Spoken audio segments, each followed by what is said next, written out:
Hello everyone, welcome to the StudyBoard channel. In today's lecture, we are going to learn about polynomials. तो अगर polynomials के definition को देखें तो polynomial का definition होता है A polynomial is an expression consisting of variables and coefficients and non-negative integer exponentiations of these variables. Okay तो हमारे पास तीन चीज़ें यहाँ पे हैं जिनको हमें समझना पड़ेगा. तो वेरिएबल्स क्या होते हैं? तो वेरिएबल्स हमको पता है कि किसी भी एल्जेब्रिक एक्सप्रेशन में आपने देखा होगा कि ए बी एक्स वाई इस तरीके के लेटर्स यूज़ होते हैं, हम इनको वेरिएबल्स बोलते हैं. हम इनको वेरिएबल्स क्यों बोलते हैं? कि इनके जो वैल्यूज़ हैं ये values are not fixed. Okay, equation के ऊपर डिपेंड होंगे इनके वैल्यूज़ निकलते हैं. कोफिशिएंट क्या होता है? फॉर एग्जांपल मैं यहाँ पे लिखता हूँ 7x. तो यहाँ पे देखिए x हमारा वेरिएबल है और यहाँ पे 7 उसके साथ मल्टीप्लाई है, तो 7 को हम बोलेंगे कि ये x का कोफिशिएंट है. ओके, कोफिशिएंट को हमेशा हम विद साइन लिखते हैं. फॉर एग्जांपल अगर मैं -8y लिखूंगा तो यहाँ पे -8 will be the coefficient of y. Okay, क्योंकि y हमारे यहाँ पर वेरिएबल है. ओके, नेक्स्ट हम समझते हैं नॉन नेगेटिव इंटीजर एक्सपोनेंशिएशन. देखिए एक्सपोनेंशिएशन कुछ नहीं है, बस इसको हम पावर बोलते हैं कॉमन लैंग्वेज में. ओके, या फिर एक्सपोनेंशियल पावर. फॉर एग्जांपल अगर मैं लिखूं कि x² तो यहाँ पे इसका पावर 2 है, तो यही इसका एक्सपोनेंशिएशन हो गया या फिर एक्सपोनेंट पावर हो गया. तो ये जो पावर है ये हमेशा पॉजिटिव होना चाहिए. ओके, तभी हम इसको पॉलिनोमियल बोल पाएंगे. ये कभी नेगेटिव नहीं हो सकता और ये इंटीजर होना पड़ेगा. इंटीजर का मतलब क्या है कि ये हमेशा होल नंबर्स में होना पड़ेगा. फॉर एग्जांपल कि 1 2 3 0 ये सारे हो सकते हैं, लेकिन नेगेटिव में नहीं हो सकता और फ्रैक्शंस में नहीं हो सकता. तो इन सब चीज़ों को ध्यान में रखते हुए अगर मैं एक यहाँ पे एल्जेब्रिक एक्सप्रेशन लिखूँ जैसे 3x³ माइनस 2x² प्लस 6, ठीक है, तो ये हमारे यहाँ पे typical example of a polynomial है. कैसे? देखिए यहाँ पे जो वेरिएबल है हमारा, वेरिएबल क्या है? यहाँ पे एक ही वेरिएबल है जो कि x है. वेरिएबल एक से ज़्यादा भी हो सकता है एक पॉलिनोमियल में. यहाँ पे देखिए कि x के जो एक्सपोनेंट्स है यहाँ पे 3 है, यहाँ पे 2 है, दोनों ही पॉजिटिव इंटीजर्स हैं. कोफिशिएंट्स भी हमारे पास है, यहाँ पे कोफिशिएंट यहाँ पे 3 है, यहाँ पे इसका कोफिशिएंट -2 है. ओके, ये जो टर्म यहाँ पे है +6 इसको हम बोलते हैं constant term. Okay, constant term क्या होता है कि कांस्टेंट टर्म के साथ कभी भी कोई वेरिएबल नहीं होता. मतलब विदाउट वेरिएबल जो टर्म होगा पॉलिनोमियल में हम उसको कांस्टेंट बोलेंगे. ठीक है, और हर एक चीज़ को मतलब यहाँ पे जो 3x³ है, यहाँ पे जो -2x² है, यहाँ पे जो 6 है, इसको हम इंडिविजुअली टर्म्स बोलते हैं. तो यहाँ पे टोटल 3 टर्म्स हैं. ओके, ये कुछ नेमिंग से जो आपको समझनी पड़ेंगी पॉलिनोमियल चैप्टर को आगे बढ़ने से पहले. ओके, तो मेरे ख्याल से यहाँ पे सब कुछ क्लियर है. हम नेक्स्ट टॉपिक पे चलते हैं. नेक्स्ट है हमारा types of polynomial on the basis of number of terms. तो जैसा कि हमने देखा कि जो टर्म्स होते हैं वो हमेशा प्लस या माइनस या फिर एडिशन या सब्ट्रैक्शन से सेपरेटेड होते हैं. ओके, तो एग्जाम्पल हमने कैसा लिया था? एग्जाम्पल हमने लिया था 3x³ माइनस 2x² और +6. तो यहाँ पे देखिए 3 टर्म्स हैं और तीनों ही टर्म्स एक दूसरे से एडिशन या सब्ट्रैक्शन के फॉर्म में सेपरेटेड है. तो हम यहाँ पे बोलेंगे कि यहाँ पे 3 टर्म्स हैं. ओके, तो in terms number of terms के ऊपर बेसिस करके हम टाइप्स ऑफ पॉलिनोमियल को डिफाइन कर सकते हैं. For example constant polynomial. तो कांस्टेंट पॉलिनोमियल देखिए क्या होता है, जहाँ पे बस कांस्टेंट टर्म रहेगा. जैसे कि हमने लास्ट पेज में देखा था कि कांस्टेंट यहाँ पे 6 था. तो फॉर एग्जांपल अगर मैं लिख दूँ 7 तो ये कांस्टेंट पॉलिनोमियल बन गया अपने आप में. ओके, मैं इसको ऐसे भी लिख सकता हूँ कि 7 × 0, ठीक है, तो ये क्या बन जाएगा 0. तो अब 0 को हम 0 पॉलिनोमियल बोलेंगे, जहाँ पे सिर्फ 0 रहता है और कुछ नहीं रहता. हम कांस्टेंट पॉलिनोमियल का एक और एग्जांपल देख सकते हैं. जैसे मान लीजिए 7 + 0 × x⁻3. अब x का पावर यहाँ पे कुछ भी हो या फिर x का वैल्यू कुछ भी हो, अल्टीमेटली इसका जो वैल्यू आएगा वो 7 + 0 ही आएगा, जो कि हमें 7 मिलेगा. तो ये फिर से यहाँ पे कांस्टेंट टर्म आ रहा है. तो इस तरह के पॉलिनोमियल्स को हम कांस्टेंट पॉलिनोमियल बोलते हैं, जिसका वैल्यू कभी चेंज नहीं होता. और 0 पॉलिनोमियल जहाँ पे कांस्टेंट टर्म इटसेल्फ इज 0, कि 0 के अलावा और कुछ नहीं हो सकता वो. ठीक है, फॉर एग्जाम्पल 0x⁴ या फिर मान लीजिए 0x⁻², ये सारे 0 पॉलिनोमियल के एग्जांपल्स हैं. ओके, नेक्स्ट हम चलते हैं मोनोमियल. अब मोनोमियल में क्या होगा, देखिए कि कांस्टेंट पॉलिनोमियल और 0 पॉलिनोमियल में हमारे पास कोई वेरिएबल नहीं था एज सच, क्योंकि अगर वेरिएबल था तो 0 के साथ मल्टीप्लाई होकर 0 हो रहा था. लेकिन मोनोमियल में हमारे पास वेरिएबल रहेगा। सपोज मैं लिखता हूँ 7x, तो ये अपने आप में एक मोनोमियल है। मोनो का मतलब होता है 1, ओके। तो यहाँ पे एक टर्म है जैसे 7x, तो ये हो गया मोनोमियल का एग्जाम्पल। बाइनोमियल, बाई का मतलब होता है 2, तो यहाँ पे दो टर्म्स रहेंगे। फॉर एग्जाम्पल 7x प्लस 3, तो ये एक बाइनोमियल का एग्जाम्पल हो गया। यहाँ पे number of terms are 2। Trinomial, tri का मतलब हमें पता है 3 होता है, तो यहाँ पे 3 टर्म्स होते हैं। जैसे वो पुराना वाला एग्जाम्पल जो हमने लिया था, जैसे 3x cube minus 2x square plus 6, तो यहाँ पे देख सकते हैं कि 1 2 3 टर्म्स है, तो इसको हम ट्राइनोमियल बोलेंगे, ओके। ज़रूरी नहीं कि ट्राइनोमियल क्यूब से ही हो, हम इसको नॉर्मली भी लिख सकते हैं, जैसे 7x square plus 3x minus 3, तो ये भी एक ट्राइनोमियल का एग्जाम्पल हो गया, ओके। नेक्स्ट अप हमें देखना पड़ेगा कि डिग्री ऑफ अ पॉलिनोमियल क्या होता है। तो देखिए, डिग्री ऑफ अ पॉलिनोमियल को हमें दो पार्ट में देखना पड़ेगा। फर्स्ट डिग्री हम उन पॉलिनोमियल के देखेंगे जिसमें एक वेरिएबल होता है, ओके। अब हमें पता है कि variable can be of two type, जैसे कि ओनली वन वेरिएबल कहीं पे है, okay. For example x to the power 4 plus 7x cube plus 5x minus 3, यहाँ पे वेरिएबल जो है वो x है, तो यहाँ पे एक ही वेरिएबल है। लेकिन मैं और एक एग्जांपल ले सकता हूँ जहाँ पे मान लीजिए 2 वेरिएबल्स हैं। For example 8a cube b plus a square b plus 9, तो जैसे कि हम देख सकते हैं यहाँ पे a और b दोनों ही वेरिएबल प्रेजेंट है, और यहाँ पे सिर्फ x एक ही वेरिएबल प्रेजेंट है। तो डिग्री हम किसे बोलते हैं? Degree is the maximum power, ठीक है, ये चीज आपको याद रखने का, degree is the maximum power. तो in case of one variable क्या होगा, हमें यहाँ पे x के मैक्सिमम पावर का ढूंढना पड़ेगा। तो यहाँ पे देखिए 4 जो है ये मैक्सिमम पावर है x का, तो हम क्या लिख देंगे, ये जो पॉलिनोमियल है इसका डिग्री है 4, ओके। और जब 2 वेरिएबल्स रहेगा तो हमें मैक्सिमम एडिशन ऑफ पावर देखना पड़ेगा। जैसे देखिए यहाँ पे भी ए बी है, यहाँ पे भी ए बी है, यहाँ पे अगर मैं पावर्स को ऐड करूँ तो ये 3 + 1 4 आएगा, और यहाँ पे अगर मैं पावर्स को ऐड करूँ तो ये 2 + 1 3 आ रहा है। तो 4 जबकि 3 से ज़्यादा है तो इसका डिग्री भी 4 हो जाएगा, ओके। तो हमें यहाँ पे भी मैक्सिमम देखना है, बस ऐड करके देखना पड़ेगा। लेकिन जैसे कि हमने पिछले पेज में देखा कि जो पॉलिनोमियल्स होते हैं वो बिना वेरिएबल के भी हो सकते हैं। For example constant polynomial and zero polynomial. तो कांस्टेंट और जीरो पॉलिनोमियल के डिग्रीज क्या होते हैं वो भी हमें देखना बहुत ज़रूरी है। तो degree of a constant polynomial, तो degree of a constant polynomial क्या होगा, मान लीजिए नॉन जीरो कांस्टेंट पॉलिनोमियल है जैसे कि 7, तो इसका डिग्री निकालने के लिए हम इसको ऐसे लिख सकते हैं कि 7x टू द पावर 0, ठीक है। इससे इसका वैल्यू कुछ चेंज नहीं हो रहा, तो यहाँ से हम देख सकते हैं कि x का जो पावर है वो 0 है, ओके। तो एक degree of a constant polynomial जो कि नॉन जीरो कांस्टेंट पॉलिनोमियल है, तो उसका डिग्री क्या आएगा, 0, ओके। और अगर हम देखें कि degree of a zero polynomial,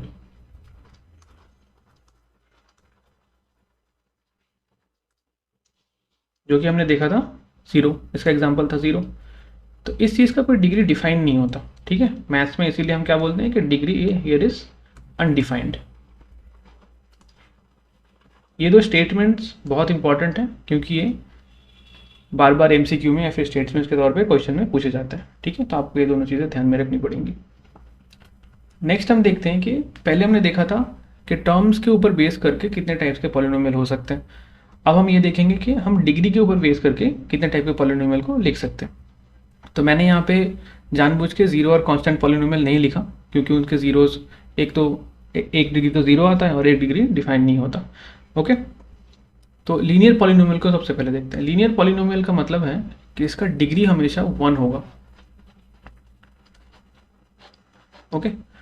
for example 8x + 9 = 2, मान लीजिए ये एक इक्वेशन है यहाँ पे, ठीक है। इस इक्वेशन में आप देख सकते हैं कि x जो है, x यहाँ पे इसका पावर 1 है, ओके। तो इसको हम क्या बोलेंगे कि यहाँ पे इसका जो डिग्री है ये 1 है। सो यहाँ पे जो 8x प्लस 9 है ये कौन सा पॉलिनोमियल बन जाएगा, ये एक लीनियर पॉलिनोमियल बन जाएगा। ठीक है, क्वाड्रेटिक पॉलिनोमियल को देखते हैं। क्वाड्रेटिक पॉलिनोमियल का मतलब इसका जो डिग्री होगा ओके ये 2 होगा। For example 8x square plus 9 okay, यहाँ पे देख सकते हैं कि x का पावर 2 है तो यही इसका डिग्री हो जाएगा, तो इसको हम क्वाड्रेटिक पॉलिनोमियल बोलेंगे। ओके, ऐसा नहीं कि सिर्फ 2 वाले पावर के टर्म्स ही इस पॉलिनोमियल में रह सकते हैं, ये ऐसा भी हो सकता था कि 8x square plus 5x plus 7 ऐसा हो। यहाँ पे भी x का जो मैक्सिमम पावर है वो तो 2 ही है, तो इसको भी हमें क्वाड्रेटिक पॉलिनोमियल बोल सकते हैं। ओके, क्यूबिक पॉलिनोमियल में देखिए, क्यूबिक पॉलिनोमियल का जो डिग्री होता है वो 3 होता है। Okay, for example 5x cube plus 9x square plus 3x equals to 0।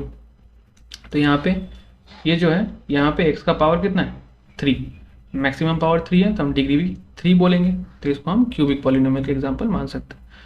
इसके बाद मैंने और नहीं लिखा क्योंकि सिलेबस में इतने तक ही है, लेकिन इसके बाद आप बाई क्वाड्रेटिक भी लिख सकते हैं जिसका पावर 4 होता है,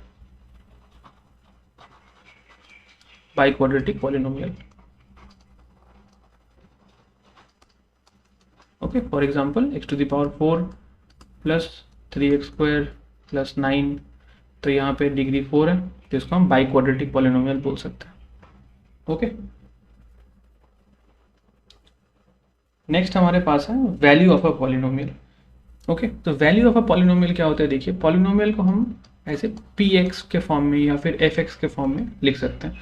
फॉर एग्जांपल जो हमने लिखा था, एक एग्जांपल लिख लेते हैं वैसे कि x cube minus 5x square plus 9x minus 2, तो हम fx के फॉर्म में भी इसको लिख सकते हैं, px के फॉर्म में भी लिख सकते हैं, उससे कुछ फर्क नहीं पड़ता। वैल्यू ऑफ अ पॉलिनोमियल का मतलब है कि यहाँ पे देखिए वेरिएबल x है, इसीलिए हमने यहाँ पे px लिखा है, या फिर fx लिख सकते थे। ओके, अगर वेरिएबल मान लीजिए कि y स्क्वायर माइनस 9 ऐसे होता तो यहाँ पे हमें पी वाई लिखना पड़ता क्योंकि इसका वेरिएबल y था इसीलिए। तो जब भी हमें वैल्यू निकालना पड़ेगा हमें इस वेरिएबल का कोई एक वैल्यू इसमें पुट करना है। सपोज मैं निकाल रहा हूँ p2, इसका मतलब है कि y हियर इज 2। ओके, तो हम इस पूरे इक्वेशन में y का वैल्यू 2 पुट करेंगे, तो यहाँ पे 2 का स्क्वायर हो जाएगा माइनस 9, ये 4 माइनस 9, इसका आंसर आ जाएगा माइनस 5। तो value of this polynomial y square minus 9 at y equals to 2 is minus 5। Okay, similarly हम यहाँ पे भी अगर देखें कि p का वैल्यू 2 से रिप्लेस करें तो देखिए क्या होगा, 2 का cube minus 5 into 2 square plus 9 into 2 minus 2, तो यहाँ पे 8 माइनस 20 प्लस 18 माइनस 2, इसको सॉल्व करेंगे तो आएगा प्लस 4। तो यहाँ पे अगर हम x का वैल्यू 2 पुट करते हैं तो इस पूरे पॉलिनोमियल का वैल्यू निकल रहा है प्लस 4। ओके, नेक्स्ट जो कि बहुत ही इंपॉर्टेंट टॉपिक है इस पूरे चैप्टर का, जिसको हम बोलते हैं जीरो ऑफ अ पॉलिनोमियल। ठीक है, तो जीरो ऑफ अ पॉलिनोमियल को कहीं कहीं पे रूट ऑफ अ पॉलिनोमियल भी बोलते हैं। Okay, zero is synonymous to root. तो जीरो ऑफ अ पॉलिनोमियल को समझने के लिए हमें दो तरीके से इसको समझना पड़ेगा। First one is numerical concept and the second one is graphical concept. तो न्यूमेरिकली अगर मैं जीरो ऑफ अ पॉलिनोमियल को डिफाइन करूं तो इट इज द वैल्यू और values of the variable for which the polynomial become zero. तो पहले इस लाइन में देखिए कि मैंने वैल्यू भी लिखा है और वैल्यूज भी लिखा है। इसका मतलब क्या है कि पॉलिनोमियल के जो जीरोज हैं वो 1 भी हो सकते हैं, 1 से ज़्यादा भी हो सकते हैं, depending on the degree of the polynomial. अगर वो पॉलिनोमियल लीनियर पॉलिनोमियल होगा तो लीनियर पॉलिनोमियल का मतलब क्या है कि लीनियर पॉलिनोमियल का जो डिग्री होता है वो 1 होता है, तो इसका जो जीरो आएगा, नंबर ऑफ जीरोज जो होंगे तो वो भी 1 आएगा। Okay, number of zeros linear polynomial का 1 आएगा। तो नंबर ऑफ जीरोज अगर हम एक क्वाड्रेटिक के लिए देखें, क्वाड्रेटिक पॉलिनोमियल के लिए, तो उसका कितना आएगा 2, क्योंकि क्वाड्रेटिक पॉलिनोमियल में जो डिग्री होता है वो कितना होता है 2 होता है। ओके, अब हम देखते हैं कि इसका एक्चुअली में मतलब क्या है कि जीरो ऑफ अ पॉलिनोमियल। तो देखिए किसी ना किसी एक वैल्यू ऐसा आएगा उस वेरिएबल का जिसको अगर हम पॉलिनोमियल में पुट करेंगे तो पूरे पॉलिनोमियल का जो वैल्यू है वो ज़ीरो हो जाएगा। ओके, तो उस कंडीशन में हम बोलेंगे कि वो जो वैल्यू है वो उस पॉलिनोमियल का ज़ीरो हो। ओके, तो देखिए जैसे हम एक एग्जांपल लिख सकते हैं कि सिंपल एग्जांपल लेता हूँ मैं, 7x माइनस 14 इक्वल्स टू नहीं, ये मान लीजिए एक पॉलिनोमियल है हमारे पास। ठीक है, अब यहाँ पे अगर मैं x इक्वल्स टू 2 पुट करूँ तो मैं ऐसे लिख सकता हूँ कि P2 equals to 7 into 2 minus 14, तो ये आ जाएगा 14 माइनस 14 इक्वल्स टू 0। तो हमने जब 2 पुट किया तो इस पूरे पॉलिनोमियल का वैल्यू 0 आ गया। तो यहाँ पे हम लिख सकते हैं कि 0 ऑफ दिस पॉलिनोमियल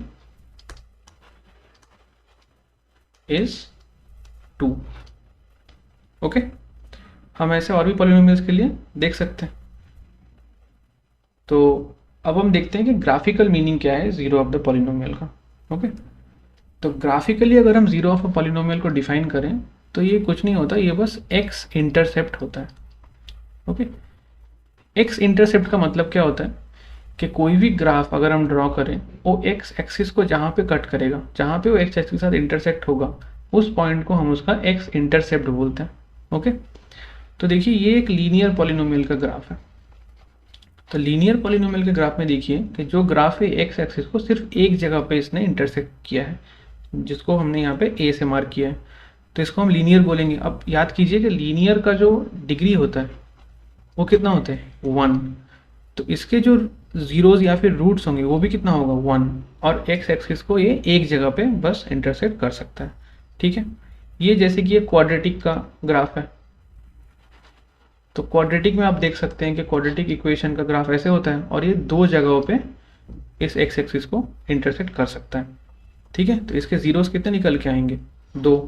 सिमिलरली ये क्यूबिक का ग्राफ है, तो क्यूबिक में आप देख सकते हैं कि तीन जगह पे ए बी और सी, तीन जगह पे इसने इस एक्स एक्सिस को इंटरसेक्ट किया है। तो हम क्यूबिक का क्या बोलेंगे, क्यूबिक के जो जीरोस हैं वो 3 नंबर ऑफ जीरोस आ सकते हैं। ठीक है, सिमिलरली अगर आप बाई क्वाड्रेटिक या फिर उससे भी आगे जाएं, सपोज मैं यहाँ पे ग्राफ बनाता हूँ जो कि मान लीजिए ऐसा है, तो यहाँ पे देखिए 1 2 3 4 और 5, तो यहाँ पे टोटल 5 जगहों में इस कर्व ने एक्स एक्सिस को इंटरसेक्ट किया है। तो ये जो कर्व है इसके अगर मुझे नंबर ऑफ जीरोस काउंट करने होंगे तो मैं इसके नंबर ऑफ जीरोस बोल सकता हूँ 5। ओके, होपफुली आपको यहाँ तक सब कुछ समझ में आया होगा।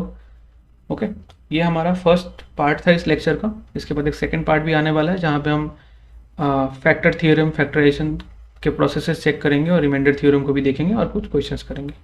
Okay, thank you for watching. अगर आपको वीडियो पसंद आया तो आप बिल्कुल इसको लाइक और शेयर कर सकते हैं और चैनल को बिल्कुल सब्सक्राइब कीजिए। Thanks a lot.